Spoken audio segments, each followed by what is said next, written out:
आज की खबर में ब्रेक के बाद आपका स्वागत है। हम बात करें उन 5 सीटों की जिन पर अब प्रदेश में दूसरे चरण में मतदान होना है और इन सीटों पर बीजेपी और कांग्रेस दोनों ही पार्टियां अपना पूरा दमखम दिखा रही हैं। लेकिन इन सब के बीच प्रचार के अंदर बीजेपी के स्टार प्रचारकों की फौज ने इस बार प्रदेश से दूरी बनाए रखी। ज्यादातर नेता इस चुनाव में अपने इलाकों में व्यस्त रहे।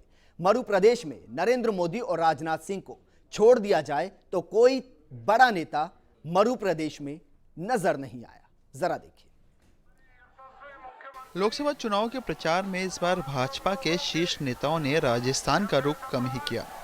प्रदेश भाजपा के स्टार प्रचारकों की सूची में शामिल 13 केंद्रीय नेताओं में से 2 ने ही प्रदेश में सभाएं की। यह स्थिति तो तब है जब प्रदेश में 25 में से 20 सीटों पर मतदान हो चुका है और बची हुई 5 सीटों पर चुनाव प्रचार का दौर अगले 2 दिन में थमने वाला है।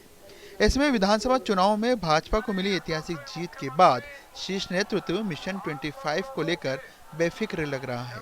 नहीं, भारतीय जनता पार्टी के सभी जगह की चुनाव की तैयारियां बहुत तेजी से चल रही है। आने वाले 2 दिन में हमारा प्रत्येक मतदान केंद्र तक की सभी तैयारियां पूरी हो जाएगी। घर घर संपर्क का दौर चल रहा है, सभी गांवों तक लोग पहुंच गए हैं और निश्चित रूप से हम ये कह सकते हैं कि हम 3 और 4 बार मतदाताओं के पास व्यक्तिगत रूप से हमारे कार्यकर्ता जा रहे हैं और भारी मतदान होगा तो भारतीय जनता पार्टी के पक्ष में होने वाला है। प्रदेश भाजपा द्वारा जारी 40 स्टार प्रचारकों की सूची में 13 नेता केंद्र के हैं। इसमें नरेंद्र मोदी और राजनाथ सिंह को छोड़ दे तो अडवाणी, सुषमा स्वराज, वेंकैया नायडू, अरुण जेटली और नितिन गडकरी आदि अपने क्षेत्रों में व्यस्त है। ऐसे में राजस्थान में राजे ने प्रचार की कमान संभाल ली है। माननीय वसुंधरा राजे जी ने केंद्रीय नेताओं को इस बात के लिए आश्वस्त किया है कि राजस्थान की दृष्टि से वो आश्वस्त रहें और बाकी देश के अन्य भागों में उनके कार्यक्रम बन रहे हैं। तो इन 5 लोकसभा क्षेत्र में माननीय वसुंधरा राजे जी का कार्यक्रम बन रहा है और बाकी जो क्षेत्रीय दृष्टि से और राज्य के जो नेता हैं वो अपने प्रवास के कार्यक्रम बराबर बना रहे हैं। हालांकि सूबे में मोदी का क्रेज है और हर प्रत्याशी अपने क्षेत्र में उनकी सभा करवाना चाहता है। ऐसे में पार्टी अब 3D सभाओं के जरिए इस कमी को पूरा कर रही है और बचा हुआ काम मुख्यमंत्री वसुंधरा राजे ने संभाल लिया है। Piyush Sharma, first India, Jaipur. एक तरफ मिशन 272 तो प्रदेश में मिशन 25, लेकिन इन सब के बीच सवाल यह खड़ा होता है कि आखिर स्टार प्रचारक राजस्थान से दूर क्यों रहे। बात करने के लिए जुड़ते हैं अपने संवाददाता पीयूष के साथ। पीयूष, क्या जवाब बीजेपी इसका देती हुई नजर आती है? देखिए विजेंद्र, 2 जवाब थे। पहला जवाब तो यह था कि तकरीबन 4 से 5 महीने पहले जो विधानसभा चुनाव राजस्थान में हुए उसमें भाजपा को ऐतिहासिक जीत मिली। 163 सीटों के साथ भाजपा सत्ता में आई।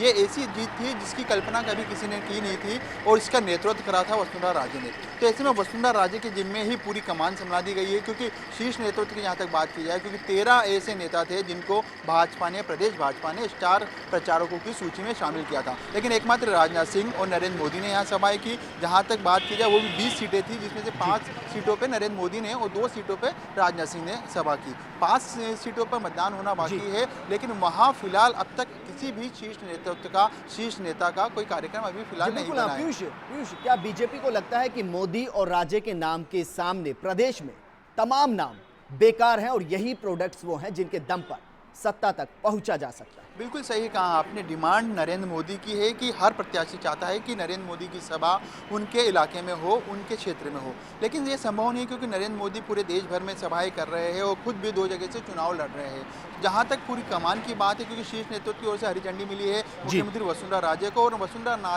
राजे ने जो करिश्मा अपने विधानसभा चुनाव में किया था, तो वही उम्मीद मिशन 25 को लेकर भी शीर्ष नेतृत्व कर रहा है और खुद मुख्यमंत्री इसकी जिम्मेदारी संभाले हुई। यही कारण है कि पिछले 3 दिन से लगातार वो धौलपुर में है और वहां से सभाएं कर रही है। हालांकि बिल्कुल पीयूष, संक्षेप में आपसे जानना चाहेंगे, पंचामृत किसको मिलेगा? उस पार्टी को जिसकी पहले से 4 सीटों पर कब्जा है, या उस पार्टी को जो मोदी लहर की बात करती है और प्रदेश में सत्ता की बात करती है? किसको मिलेगा संक्षेप में?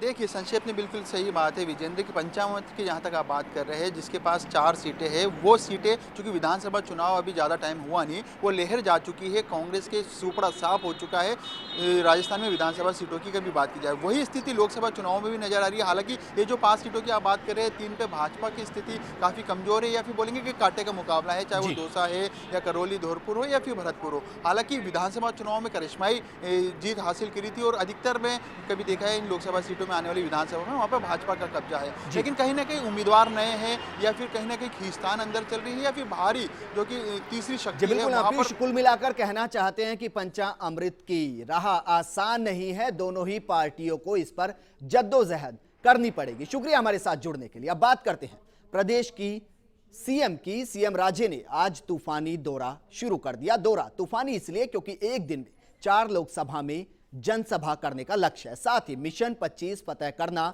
और प्रदेश के इस पंचामृत को पाए बिना वो नामुमकिन है और इसे पाना भी आसान नहीं।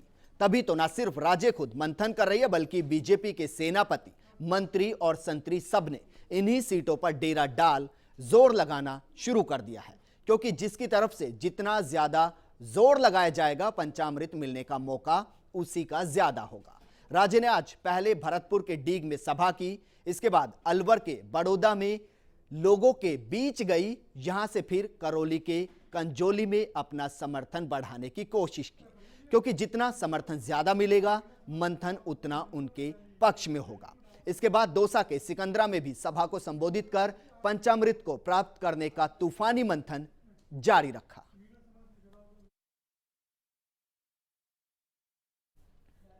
अब बात कांग्रेस की करते हैं। कांग्रेस प्रदेश अध्यक्ष सचिन पायलट ने धौलपुर जिले में एक जनसभा को संबोधित किया और करौली धौलपुर सीट से पार्टी प्रत्याशी लखीराम बैरवा के पक्ष में वोट मांगे। पायलट ने सभा में बीजेपी पर निशाना साधा और बीजेपी पर भाई भतीजावाद का आरोप लगाया। पायलट ने कहा कि बीजेपी वन मैन आर्मी है जिसमें सिर्फ एक ही व्यक्ति को सब कुछ माना गया है। उसके उलट कांग्रेस आम लोगों की पार्टी है जिसमें सभी लोग एक दूसरे का हाथ थामकर चलते हैं। इसके अलावा पूर्व सीएम अशोक गहलोत ने भी आज 3 सभाओं को संबोधित किया। आपको बता दें कि पहले चरण की 20 सीटों पर हुए चुनाव के दौरान कांग्रेस के लिए सबसे ज्यादा जनसभाएं गहलोत ने ही की थी और फिर से इन्होंने जिम्मेदारी संभाल ली है।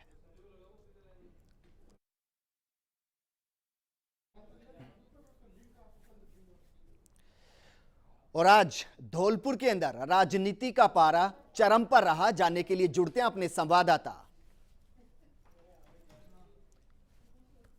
विनोद तिवारी के साथ। विनोद, आज दोनों ही पार्टियों के वो उम्मीदवार जिनको दोनों ही पार्टी पीएम के तौर पर देखती है, साथ ही दोनों ही पार्टियों के सीएम उम्मीदवार, एक वसुंधरा राजे जो इस वक्त सीएम हैं और दूसरे अशोक गहलोत जो सीएम रह चुके हैं, आज करौली में और धौलपुर में पॉलिटिकल पारा चरम पर था। क्या कुछ खास देखने को मिला? जी बिल्कुल विजेंद्र, मैं आपको बताऊं जिस प्रकार से राजस्थान में दूसरे चरण का मतदान जो है वो जल्दी होने वाला है, उसको लेकर दोनों ही पार्टियों ने चुनाव पर अभियान काफी तेज कर दिया है। इसी कड़ी में करौली की बात करें तो करौली में आज राष्ट्रीय उपाध्यक्ष राहुल गांधी ने सभा की और वहीं धौलपुर में पीसीसी जो चीफ है सचिन पायलट, उनकी भी सभा का आयोजन किया गया।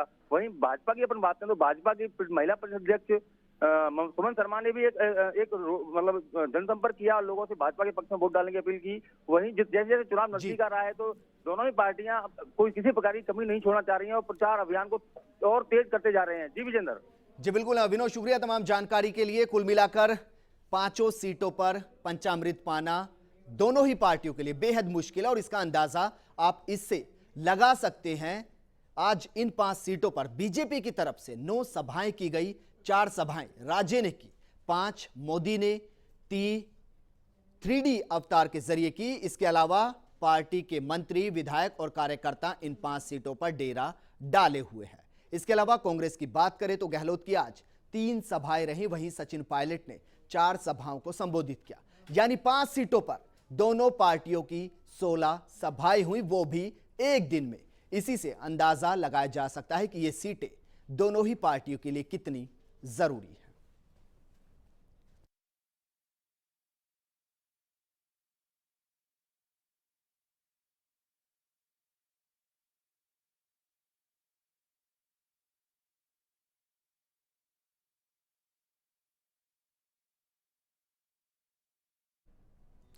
आज की खबर में फिलहाल इतना ही, लेकिन इससे साफ हो गया है कि 5 सीटें दोनों ही पार्टियों के लिए बेहद अहम है और पंचामृत पाना दोनों के लिए बेहद मुश्किल है। नमस्कार।